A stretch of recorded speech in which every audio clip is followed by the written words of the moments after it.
Lewis up for the Ring magazine. Delighted today to join Eddie Hearn here on a nice Wednesday afternoon after what was probably a very tiring weekend. But yeah, I guess now time to settle. Eddie, good to see you. Appreciate the time. How's things?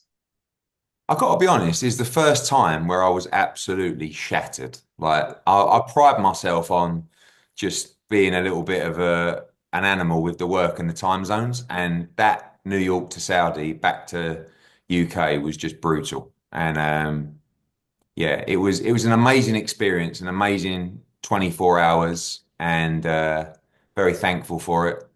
Obviously, finished the Times Square event, then flew Air Turkey Yeah. with an I, not an EY. And that was a great experience. Straight in for the Canelo fight and Saudi, and then left the next day. So yeah, amazing 24 hours. Yeah, I guess for you to be tired, that's definitely saying something of how brutal it was. But yeah, I guess boxing wise, what was your review on the whole weekend as a whole? You know, there was three events all across the world. But what was your whole review on them all in general? I mean, I think firstly, like you never really know what you're going to get. I've been around long enough to know where I've built fight cards that just look sensational.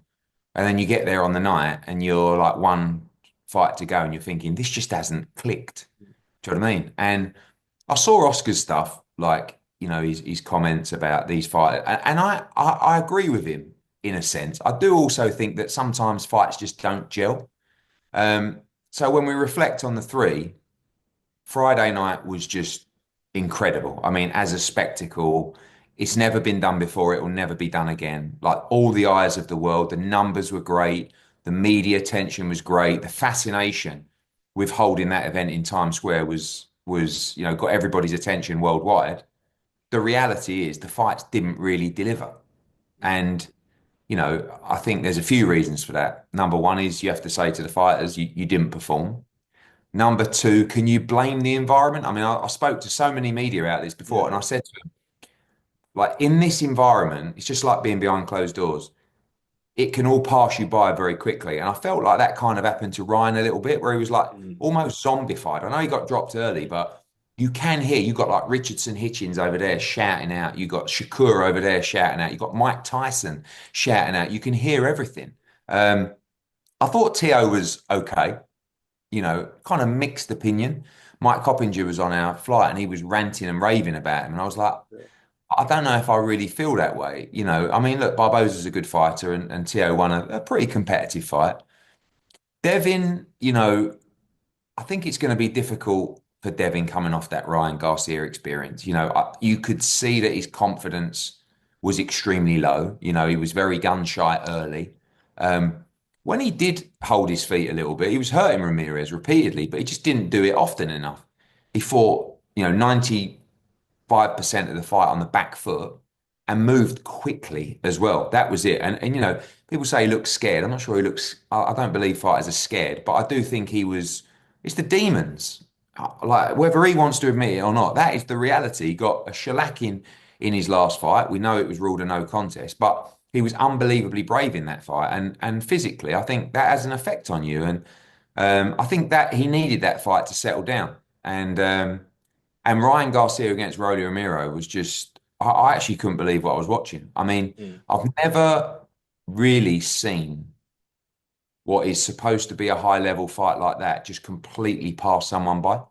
Like, and for you to not even really change or try and change the pattern of the fight. Like, no one was really doing anything. Obviously, Rolly dropped him early, but Ryan wasn't doing anything. I mean, and you could hear um, the trainer, Derek James saying, come on. And it was like, and I do think some of it was the environment, Mm. because you just, it's weird. Normally you got people screaming, thousands of people, and you're like switched on in a moment. And he just wasn't at all. I was quite sad for Ryan, if I'm honest. I was pleased for Rowley because I got to know him that week, and I think he's a great Yeah. character as well. But I was sad for Ryan because I feel like he's done unbelievably well to get himself back on track mentally and emotionally. Like, we know that for that Devin Haney fight, he was just all over the place. Um, and it was good to see him back. like physically, like mentally, everything. The old Ryan Garcia, but he just didn't perform. Um, then out for the card in Riyadh, got to watch pretty much all of the fights. A Jagba against Bakole was, the one I was most interested in, and I thought a Jagba was very, very unlucky not to get a decision. I mean, he made mistakes in the fight. Like, he allowed Bakole to nick a few rounds by just sitting on the ropes. And he was actually defending quite well. And he was never really in trouble. But I just, to not give him at least 6 rounds. I mean, I had it 7-3. But a draw was so, so lucky for Martin Bakole. And the reality is, and again, Martin Bakole seems like a lovely bloke. What is he doing? Yeah. Like, why are you coming in such horrendous shape to these fights? 300 pounds. Like, and I know that you want to say you're George Foreman and you're big and you're strong but you're just out of shape.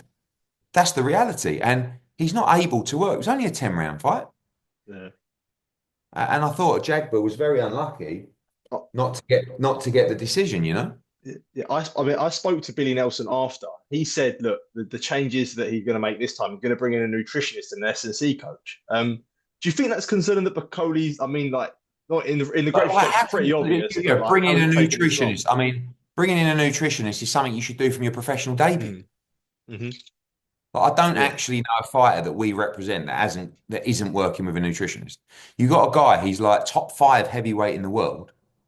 A lot of nutritionists are there to help with the weight making process, which obviously, I mean, that definitely ain't an issue for Martin Bakole. But I just like for the level that he's fighting at and for the money that he's receiving, it just all seems a little bit too bob, if I'm honest. Like, where's the improvements? Where's the learning?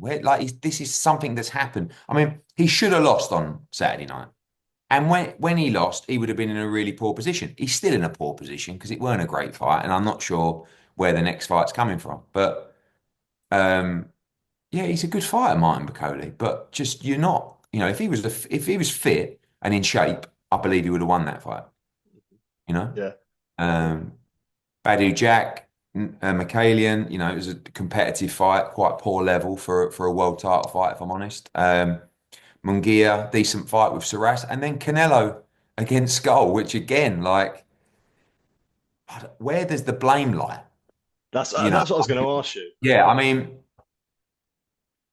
I never really want to blame Canelo because I love the guy, and I get on with him really well. He has to take some of the responsibility for not doing more. And it's easy for me to say that, but when you have got a guy literally, moving non-stop. But the thing is, if it was a fighter with lesser ability, I would have, or lesser experience, I would have said, okay, it's a little bit difficult to cut off the ring. And Skull's a skillful guy. It's not just like he's some random that was just moving and moving and moving. He's good, and he was like he was throwing when Canelo was throwing. But it was very disappointing. I Yeah. mean, as a spectacle in Saudi Arabia, it's not really Canelo's fault that a guy wants to fight as negatively as that. But at the same time, like when you're getting paid all that money, you probably got to step on the gas a little bit more and say, I need to actually give these people entertainment and value for money. On the other hand, you got the Crawford fight, and everyone's thinking about that.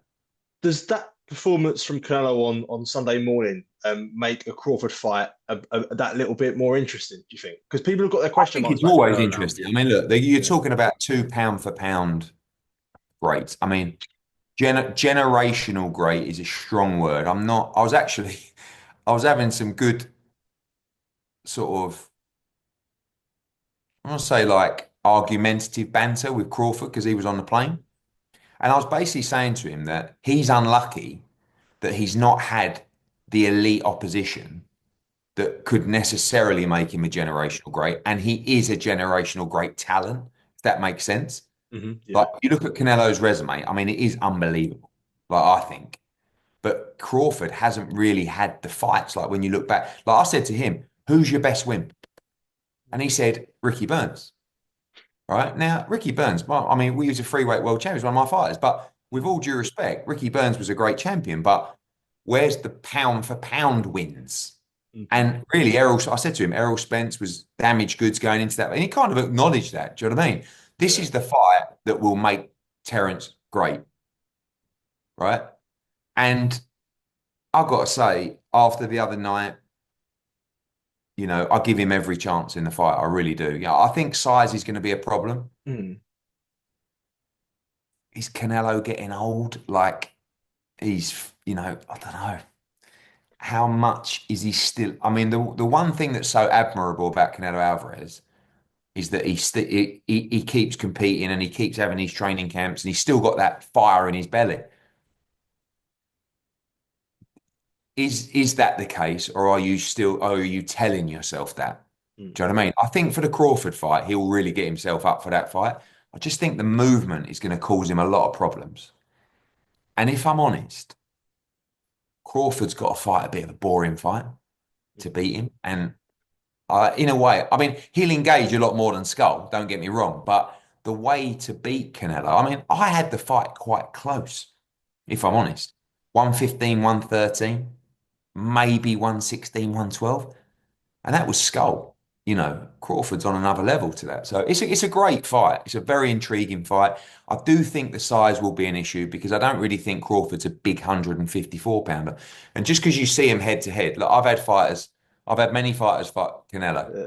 Everyone goes, bloody hell, look at the size of him compared to Canelo. Callum Smith, Yeah. Rock. It really don't matter. Yeah. It really doesn't matter. And this isn't really about size. I think it may play a part, but I think this is more about skill and game plan. And it's a great fight. Yeah, it definitely is. I can't wait for it. There was a few actually questions I wanted to ask you about the Times Square card. Teofimo Lopez made it pretty clear who he wants next after the Arnold Barboza win. He said he's already exploring, he's looking for Jaron Ennis. Let's say Boots can't get a unification at 147, or isn't going to move up. Would you recognise that Teo is probably his biggest fight at 147 if he comes up? Yeah, I mean, look, Tio's a big name. Mm. I think it's a tremendous fight. I mean, His Excellency's spoken to us about their fight. I will say that Jaron's 100% focus is to unify and become undisputed in the division. We've also got the Shakram Gearsoft mandatory, Yeah. you know, but at the same time, he wants the big fight. So it's going to be interesting what happens over the next month. I think that's really the kind of moving period for Boots. I like the fight. I don't see a way that Teofimo Lopez beats Jaron Ennis at 147. I mean, I don't think he's a big 140 pounder. He weighed in once they hot rehydrated. I think he was like 146 pounds. Okay. Ennis is going to be 160 plus in the ring. I mean, I think Teo can get a bit higher than that, but I like that fight for Jaron Ennis. And I think it's a great fight profile wise. Boots has become a massive star in the UK, sorry, in the US and the UK, but particularly in the US. And that's the kind of fight that brings together two big names, two big profiles, and we're definitely open to it. Yeah, just on Ryan Garcia there as well. And you spoke about him letting the fight sort of go with him, especially in the Gervonta Davis fight. There was a lot of questions about Ryan Garcia's heart. Do you Mm. feel like it's right to say that that there were those same questions in the Rolly fight? Because as you say, it seemed like once he got dropped, it was like he just let the rounds go by. Is it right to have questions over his heart with a fight like that? I don't know. I mean, look, if you look at the fight v Devin Haney, I mean, he was a completely different fighter. Obviously, we know, you know, the tests and particularly his mental state. I mean, like maybe that's what made him fight like that. Do you know what I mean? And maybe when he's compos mentis, he's a more thoughtful, careful fighter.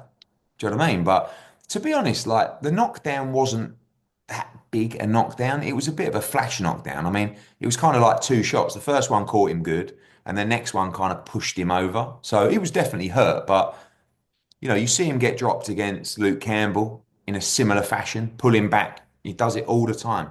Pull back in a straight line with your chin in the air. And that's what happened with the knockdown. And there was a lot of stories leading up about Rowley had hurt him in sparring before and stuff like that. I don't know.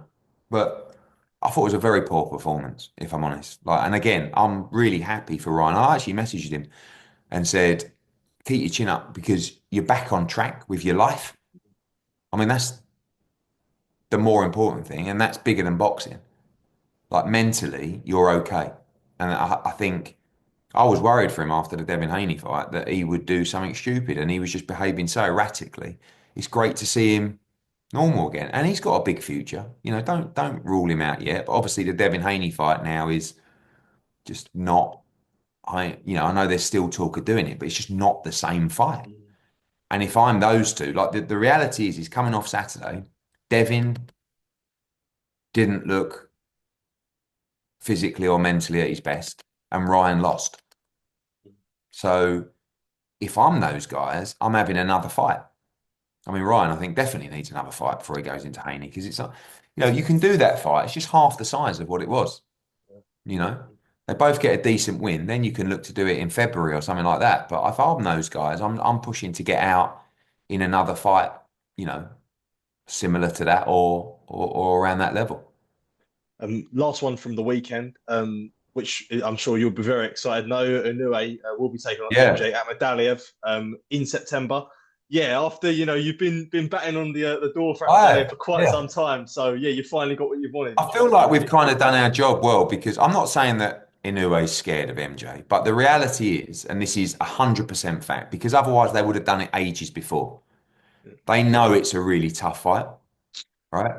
And I just feel that by me banging on about it and by me kind of like getting everyone talking about the fight, I think it's made the fight bigger. And I think it's kind of probably made Inoue go, oh, yeah, I'll fight him, you know? Maybe I'm wrong, but that's how it feels. And respect to him because trust me when I say this is a tough fight for Inoue. Brilliant fight. Best fight in the division by a mile. And that's what was annoying me and frustrating me because it kept getting called and they kept pushing it back. I didn't think they'd fight him. I thought the ship had sailed. And then we agreed leading up to the fight that he would fight Cardenas. We would fight coming up in May in Mexico in a 10 rounder. And then we fight in September. And they actually signed the contract like 2 days before the fight. I was actually saying to the boys, I think we've let this slip here. Yeah. Fair play to Top Rank, Mr. Honda, everybody, they were true to their word. And it's a serious fight. Like there's two fights coming up in Japan that are just massive for Matchroom. Number one is May 28th, Sugar Nunes against Rikishi for the world title. Like if we win that fight on the road, which I believe we do, Mexico's got a new star. Nunes is the bollocks, right? He is the bollocks. He can box, he punches like a mule, and he's going to be a superstar if he wins out there in Japan. Then in September, we've got Inoue against Akhmadliev.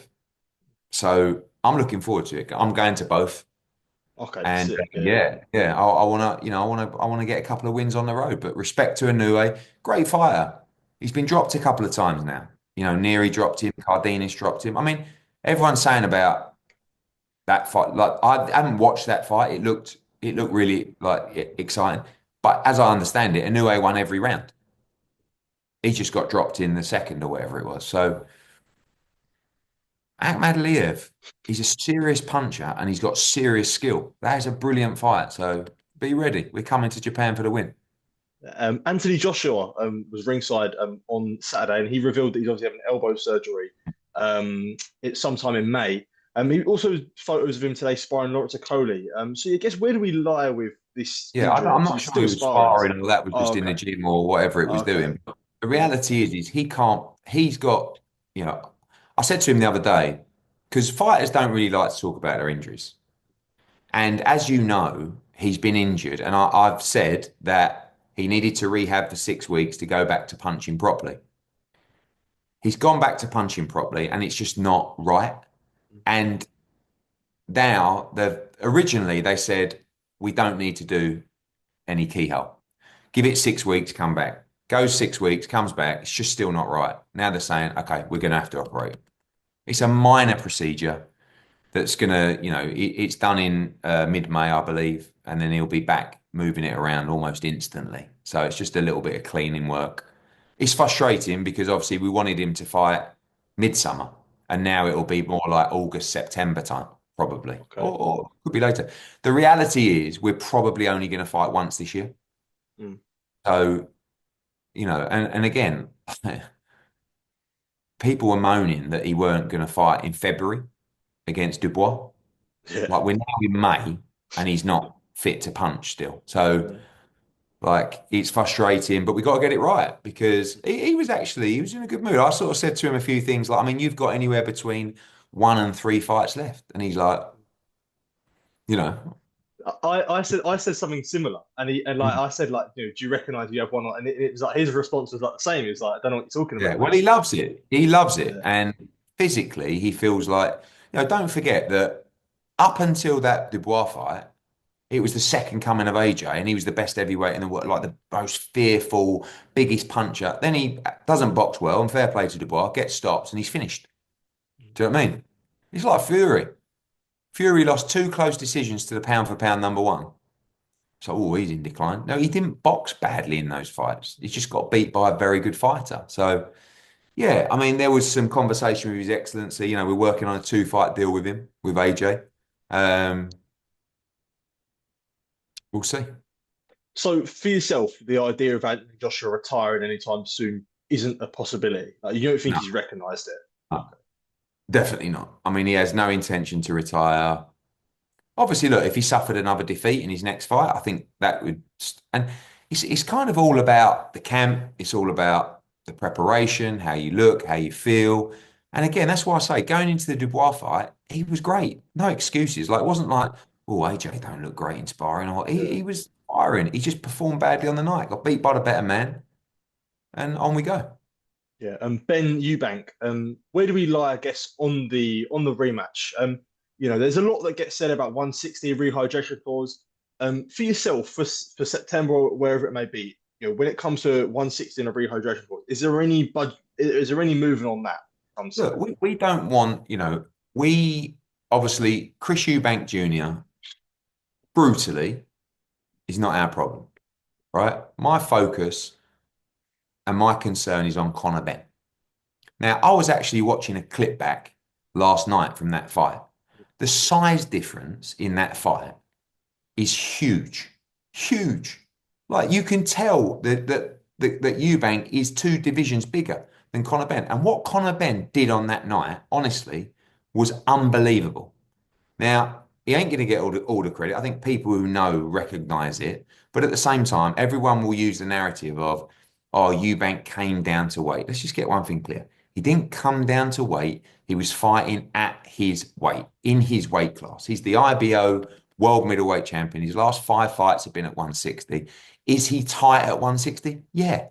Is most people tight at the championship weight? Yeah.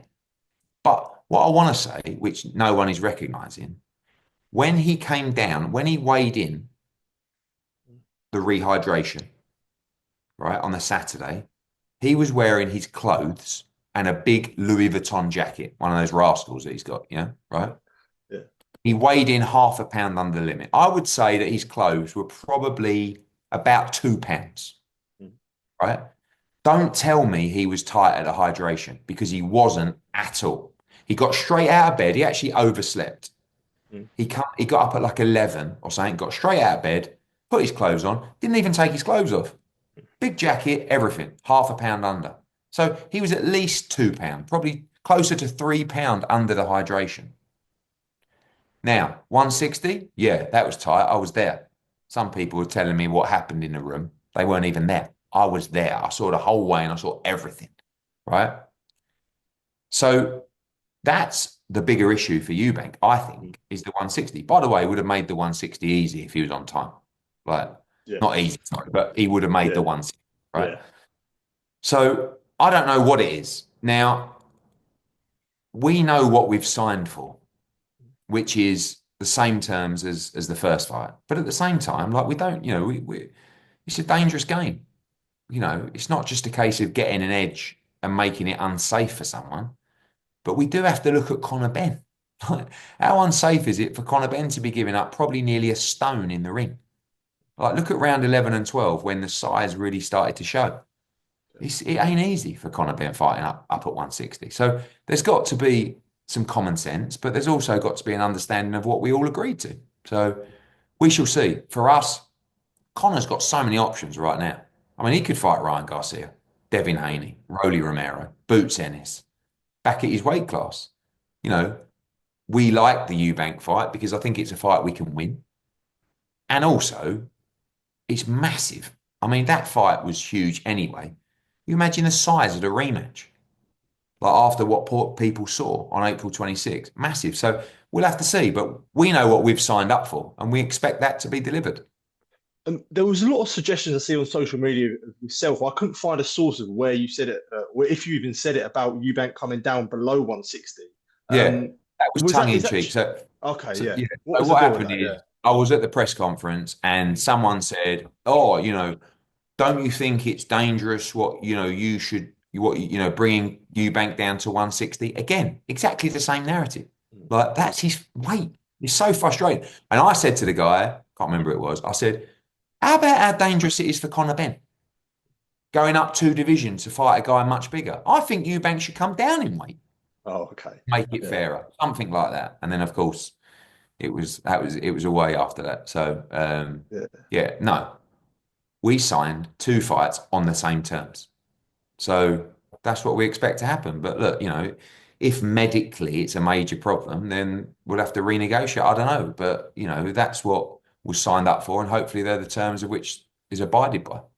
I know you spoke about the magnitude of that first fight, and obviously someone who stole. I know he wasn't involved, it wasn't fighting, but Eubank Sr has sort of gone to a different stratosphere of being recognised in the UK. I can't go sort of on my Instagram, TikTok, or Twitter without seeing all sorts of videos of him. I don't know what you've made of it, especially that video he done after where he spoke about all the stuff he was saying ringside. Like I know it's obviously you were on the other side, but you must admire that in a way. I sat next to him Yeah. Oh yeah. the whole fight. He didn't say a word. Oh what? He didn't move the whole fight. Okay. It was, I mean, listen, Eubank's brilliant. I think, and Yeah. he's saying, I stood up in the first round and I was Yeah. like, Rastafari, lick him up. Yeah. I'm thinking, you were literally, I was here, right? Yeah. And he was where you were. Yeah. He sat in silence the whole Oh, fight. okay. The only time he spoke really was when he was speaking to Nigel Benn. Oh, So okay. he wasn't on his feet saying lick him up and Oh, going okay. mad. But it's a great story. Yeah. But Eubank's a character, mate. Yeah. And by the way, I got a bit of stick about, talking about his behavior. Like Mm. he's been like this for a long time. This isn't, his behavior hasn't changed. Yeah. This is a guy that when my dad was promoting him when I was a kid, he would buy like this massive lorry and just drive it up and down Brighton at 2 miles an hour going, like he's a pure character and he's brilliant. He's Yeah. brilliant for the game. Yeah. Brilliant for the game. You know, I don't agree or believe in a lot of things he says, but it's probably the same with people's opinion of me. And we're all characters, but he is a brilliant character. And it's kind of given him a big platform, really. Yeah. Like, Hmm. and good luck to him. Listen, I hope that, not saying that them coming together wasn't genuine, but I hope that after the fact now it's brought them closer together. So now it's not a case of people trying to get people along to see him. It's just they're on the phone to each other. Do you know what I mean? How you doing, son? You all right? How you feeling? Let's catch up for a bite to eat. Hopefully that moment has brought them together. And I'll say again, and I know we don't always get on, me and Eubank. Eubank was brilliant. Brilliant. Showed unbelievable balls in there, which that family have. And I said before, Eubank Sr. was one tough, tough bastard, and had a great chin. And Junior's the same. Tough, tough, especially given his background, and that's because of the will inside. And you have to respect him. Yeah. Last three from myself. Just on Ben as well. Mauricio Solomon came out and said that they're looking at making Pacquiao against Barrios. Let's say down at 147. Like, is that still like? Let's say, is that still like an option for that I fight? just Like, what don't do you get it. make? I mean, look, I don't. I understand like these crazy fights where there's like a big name who's come back. I mean, 2 years ago, I think it was, I was looking at Conor Benn Mhm. against Manny Pacquiao, right? Where he'd been out the ring for 2 years. Yeah. But the thing is, you're not talking about a 10 or 12 round fight. You're talking about the WBC world title. Like Manny Pacquiao is not ranked. He hasn't fought for 4 years. He's not like he shouldn't be fighting for a world title. Now, that might come under criticism. Oh, it's Manny Pacquiao, Eddie, Yeah, like, but if I was doing that fight, you'd all be getting screaming blue murder. yeah, And the reality is, it shouldn't be happening. Marius Barrios should be fighting a mandatory contender or someone, a name in an active name in the welterweight division. And I don't think it's a big fight, if I'm honest. Like, I don't think when I was talking about Ben Pacquiao, everyone went berserk, yeah, calling me a disgrace. I was getting DMs saying, "You are a disgrace to put him in with Manny Pacquiao." I'm thinking, blimey, it's yeah, Conor Benn. Like at the time, it was like 2 years ago. He hadn't fought for ages. And I said, "Boy, his best win so far is Samuel Vargas or Algieri, and you're moaning about Pacquiao. Yeah, he's been out of the ring. He's shot to pieces. Now it's 2 years on. You know what I mean? And you've seen in the exhibitions, he yeah. just isn't the same. And I think it's sad, to be honest with you. Like, do an exhibition out in Japan or something. Don't fight for the WBC world title. It shouldn't be happening. Yeah, I agree. Crocker Donovan, any update on the potential rematch for that when we could see it? Yeah, so we're in negotiations with both teams. Obviously, we represent both guys, so we hopeful of getting a deal done. Looking at August, September time for that fight. It's a massive rematch, and obviously both guys want it, and it's been ordered. So yeah, very, very likely to see that, and hopefully get it wrapped up in the next week or so. Yeah, final one from myself. Yeah, I know Sam Jones has teased about a return for Jack Catterall. Is there any, I guess, working time date for that? And opponent looks like Harlem Eubank being the front runner for that? Uh, July is the date scheduled for Jack Catterall. I love the Harlem Eubank fight. I mean, one, I think Harlem is a talented fighter. Two, he's coming off those big audiences on Channel 5. Three, he's a Eubank, which is quite hot at the moment. Um, and it's very hot in terms of the money he's asking for that Yeah. fight. And good Oh, luck to him. okay. Yeah. But it's a really good fight, and it's a good British domestic fight. Jack's coming off a defeat, and Harlem's, put a string of decent wins together. I don't mind it. Not done at all, but definitely in discussion. Good stuff, Eddie. Always appreciate the time. Good to be speaking to you. I'm sure we'll be catching up next week for the Copper Bosch, Johnny Fisher Yeah, against Dave Allen I too. miss it. Johnny Fisher, Dave Allen, Copper Bosch next Saturday. Top man. Thank you, mate. Cheers, Cheers. mate.